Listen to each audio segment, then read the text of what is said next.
Hello there, my name is Moira Dunne of beproductive.ie. My focus is on helping people accomplish more in their work lives and their lives in general by being more productive and effective and managing their time and their mental health. Because we have a focus on mental health this month of October, I wanted to share with you a recording of a webinar that I delivered last April for National Workplace Wellbeing Day. The focus of the webinar was on tips to help our mind fitness. So, practical tips to help people stay in control during their working day and to feel fitter in their minds as things cropped up and there were challenges and maybe unexpected issues to deal with. Why focus on mind fitness when we're talking about well-being? Well, I suppose there's the physical aspect of well-being and then the mental aspect. And really, we need to mind our mind fitness because if we are struggling mentally, then there are lots of things that can be impacted. That can impact our emotions, how we feel. It can impact our health. So mind and physical are so interlinked. But also even just purely from the perspective of productivity, getting our work done, and not taking anxiety away with us at the end of our working day. So our focus and our concentration in the moment in the day can be impacted if we're not feeling good mentally, but also on a more long-term basis, it can build up anxiety, can impact our ability to cope and be resilient when setbacks and issues occur within our working day. So feeling fitter in our minds really helps us to stay on top of things and to feel that we can cope and to manage what life throws at us. So the three areas that I share tips on are to deal with challenges and setbacks. So how we can do that and some techniques to manage those situations. How to reset and rebalance your mind in the moment so that we can sometimes change the narrative so that things don't spiral downwards, that we can kind of arrest a slide or arrest a stressful situation and then move forward. So that's the third tip, how to move forward no matter what is thrown at us throughout our working day. So let's take a look at that first thing. What happens when we have a challenge or a setback throughout the workday or in life in general? Well, we tend to get thrown off course, don't we? Plans can go out the window, and that in itself can cause stress and anxiety. So there's the stress of whatever's happened, but then the fact that it's stopping us maybe doing what we plan to do and throwing the day off course, that builds on the stress and which leads to anxiety. And of course, we know that that can have a long-term effect. It can mean that the day doesn't turn out as planned. We might feel frustrated, but also worried because maybe there was something we were planning to spend time working on, we need to deliver for the next day. We might carry that anxiety with us outside of work, then we don't switch off, we don't rest. So it can really spiral and actually have quite an impact on our physical well-being and our physical health. So what we want to do is maybe stop those things happening, those things in the red box, and maybe have a way to deal with a challenge and a setback that is more productive, that helps us keep more control in the situation. Let's look at it a little bit more. So to get the clues as to how we can maybe make some changes. When there's a situation of uncertainty, our natural reaction is that anxious state. And the reason that we go into an anxious state is because of the potential threat of that uncertainty. It goes back to our natural fight or flight reaction. So those hormones are released that would help us to be on red alert to deal with a situation of uncertainty or a threat or something dangerous. And then it happens to a certain extent, doesn't it, when there's uncertainty in work? It's obviously not such a huge threat to our life in that moment, but we still have an element of that strong reaction. Our nervous system gets activated, our heart can race, and our breathing gets quicker. And we often might notice that even if you're in a meeting and there's a challenging situation, maybe you're asked a question that's quite tough and we're trying to come up with the best answer or even just to think our way through it. We often have those emotional reactions, and it's maybe because we feel a little bit threatened. How do we reduce our emotions? Well, straight away in the moment, the thing that we can do very quickly is to be aware of those emotions, first of all, and then by using our breathing, just to take some deliberate breaths. Nobody has to notice, nobody has to even hear it. That immediately calms our body because what it's doing is it's sending a signal to our brain to say, I'm not in danger, I'm in control here. This regulates both our mind and our body. And that's exactly what we want.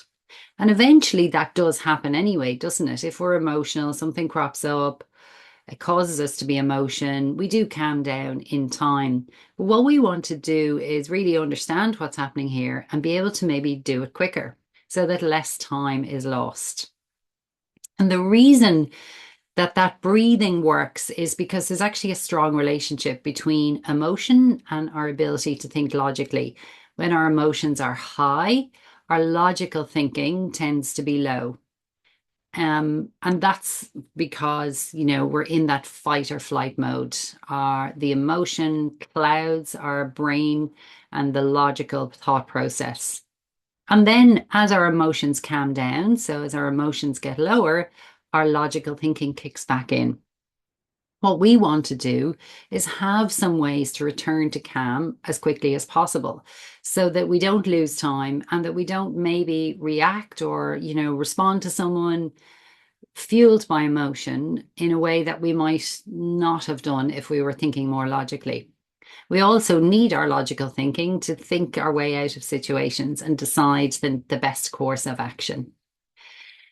So, how can we do this? Well, here's a kind of a step-by-step way of doing it. The first thing to do is assess the situation. So, even when it's just happened, might be feeling anxious, try and kick yourself into that, okay, let's assess what's happened. So, whatever's happened, let's assess it. And that means just even describing it.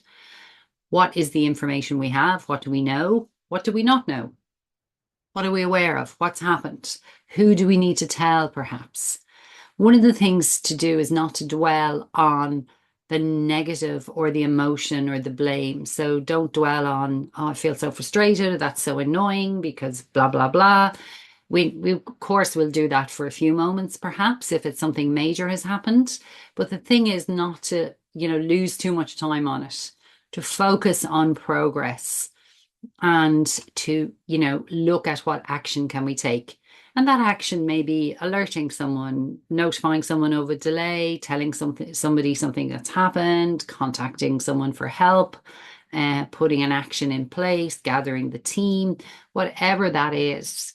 So you want to quickly be able to assess situation.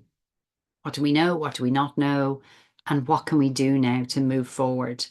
And by taking action, we immediately, again, calm down the brain because we've gone into that logical thought process. So I remember reading an article, and the tip was have a time limit for disappointment or stress or worry or frustration. And to kind of accept that things won't always be plain sailing so that we don't get kind of knocked off course when something unanticipated happens.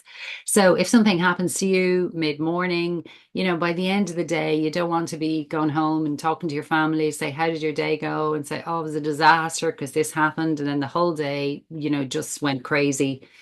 What you want to do is be able to try and, get things back on track by taking action, so that you can still win back the rest of the day. So the whole thing doesn't spiral away. Sometimes maybe in extreme situations, it won't be possible. So this feeds into the reset and rebalance of your mind. So we've looked at, maybe kicking into mindful, just a few breaths or even writing things down. What do we know? What do we not know? And then to reset our mind as well.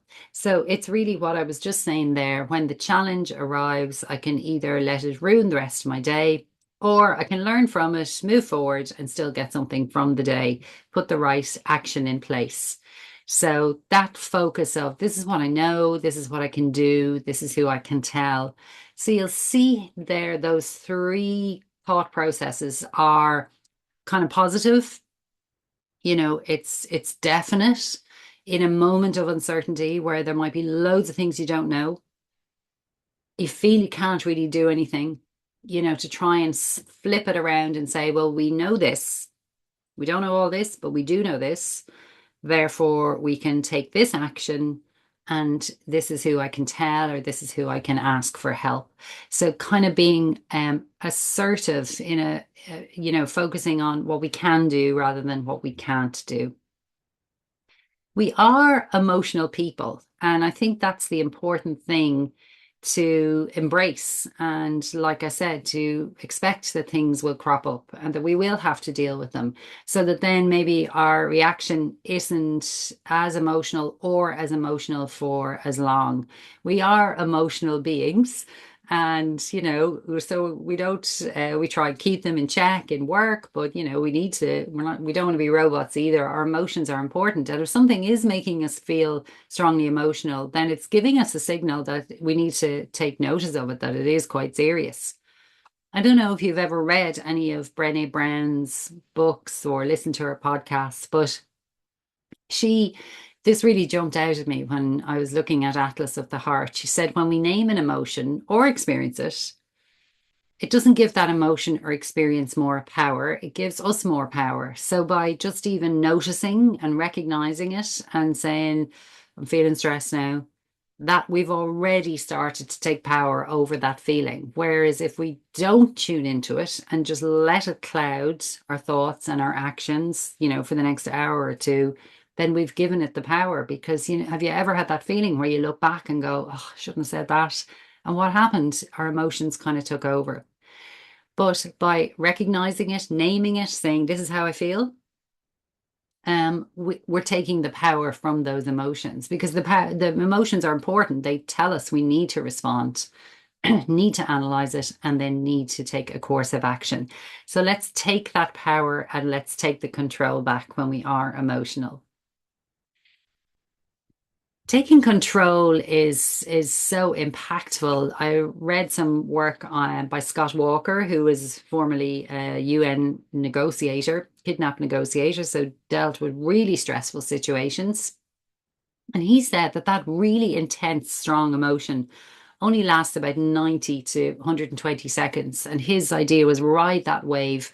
So almost, again, feeling the stress and recognizing it and saying, okay, that's making me feel like that. Maybe then kick in the breathing and then say, right, 2 minutes is up. It's time to now move forward. So ride the wave. And he said, as unless it spirals, unless we give into it, we can actually get control back after about 90 seconds, not 90 minutes.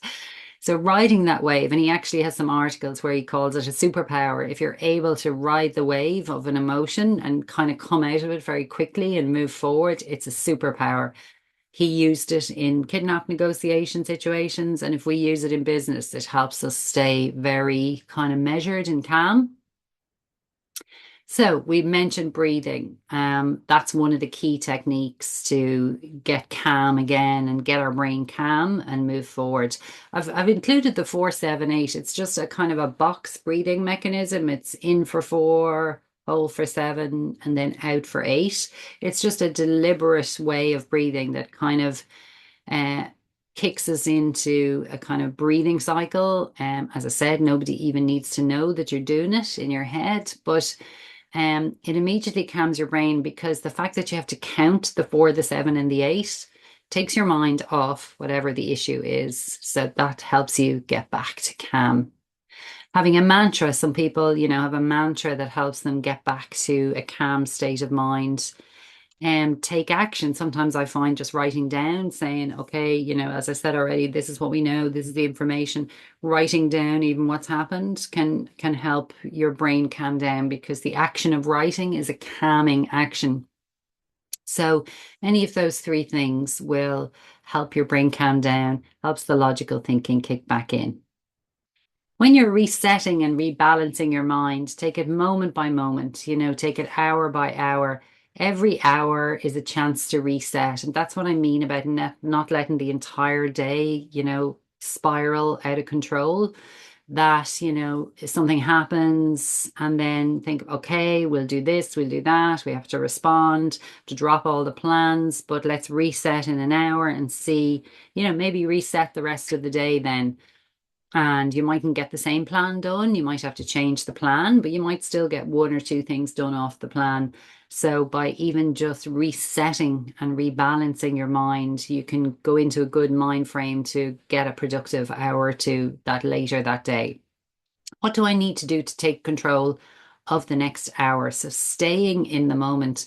And I'm a great advocate of seeing the bigger picture.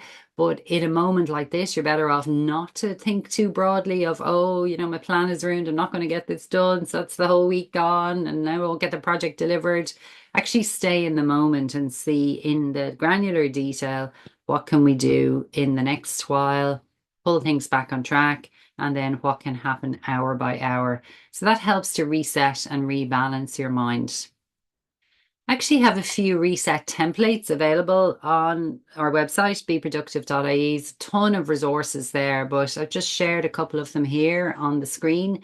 The first one is a reset template. It's kind of in the moment, it helps you to pause between activities, even when there isn't a challenge or anything dramatic happening, but even just if you're going from meeting to meeting and you want to kind of reset and rebalance your mind before you go into the next activity, it can be really good to just take a 60-second pause, reflect on the last activity, capture notes, actions, follow-ups, just to have that productive output. Then do something for 5 minutes or so to recharge, to reset, to give your brain, so disengage from the last activity, move to the next activity. And of course, it can really help you if you have dealt with something stressful to recharge. What do you need to do to recharge, reset, go into the next activity? So it can help you park one thing and then be in a better mindset going into the next activity so you can give that your best focus.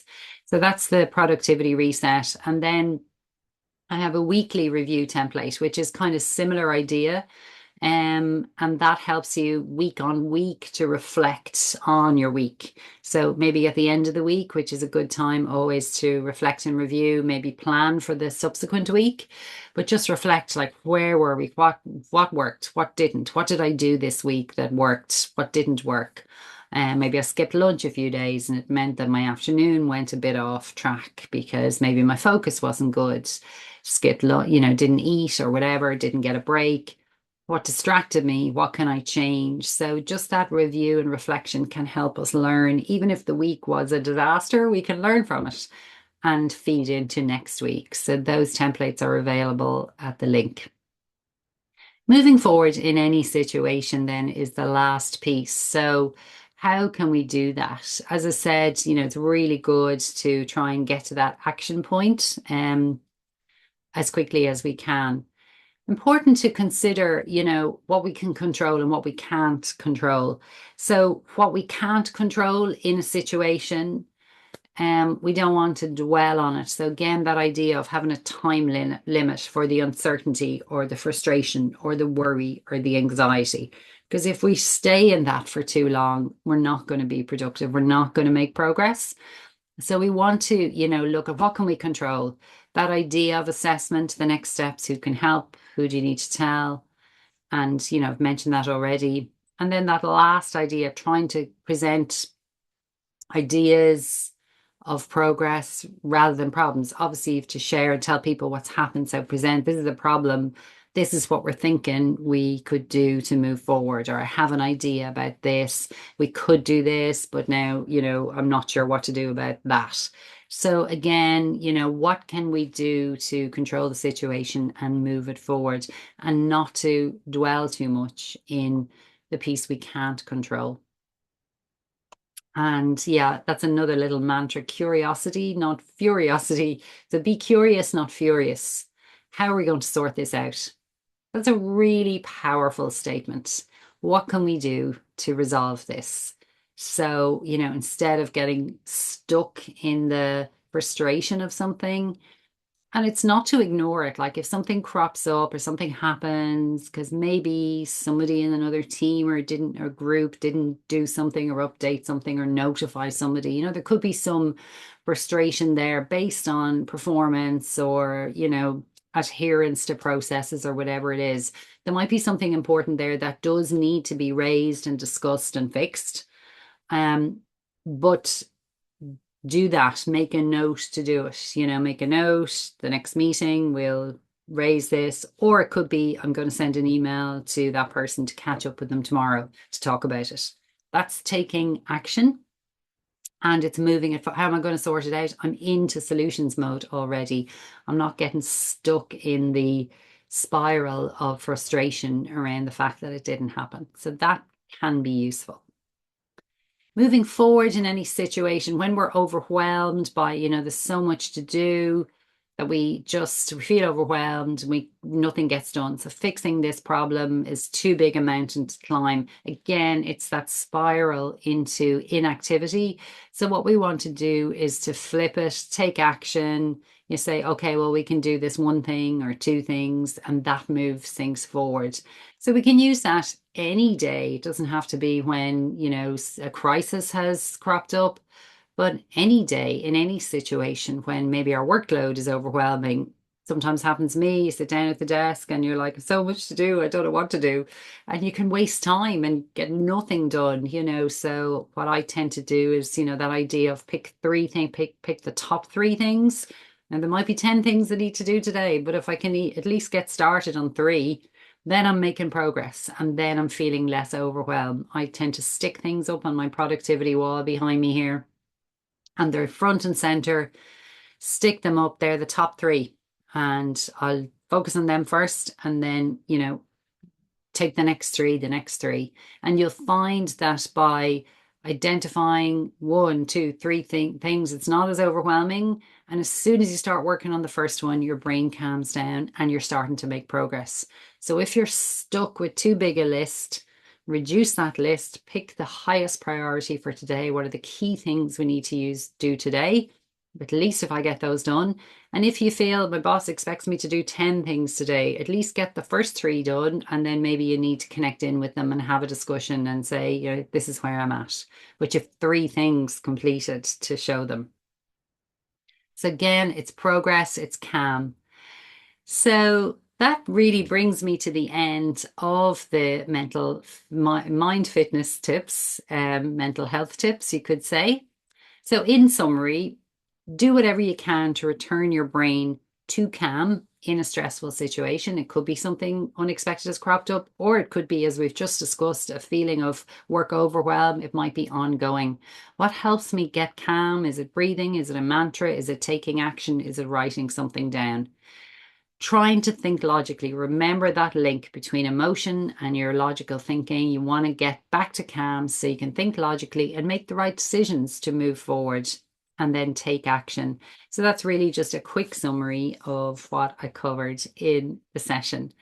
So I hope you find those things useful and that they will help you consider any changes that you can make. Has anything I said resonated? Is there anything you can do to just tweak things in your workflow, in your approach to work, in your communication, in your resets throughout the day, or maybe your review at the end of every day? Identify one thing you'd like to improve. Just change one thing and see how that works for you. And what can you do to get started in making some changes? I've just included a slide here with my contact details. That's the website, beproductive.ie. And if you are interested, stay in touch. You can subscribe for a monthly update, check out the resources on the website. And then there's a host of different training, talks, webinars, coaching, etc. available. So if any of that is of interest to you around the whole area of time management, productivity, well-being, stress management, etc. And this just gives you a flavor of the types of talks that I've been giving in this last year. These are some of the key ones that are most popular. Work-life balance, managing stress, managing your stakeholders is one that people have seemed to really enjoy, kind of keeping all those requests. at bay and responding to, being able to prioritize, managing energy and focus. And yeah, we've done some in the last while for how to focus and plan for a productive end to the year. So that's just a flavor of the types of content available. Thanks for tuning in. I hope you found this session useful. And I wish you a happy October and good luck with any tips that you try and implement. Talk soon.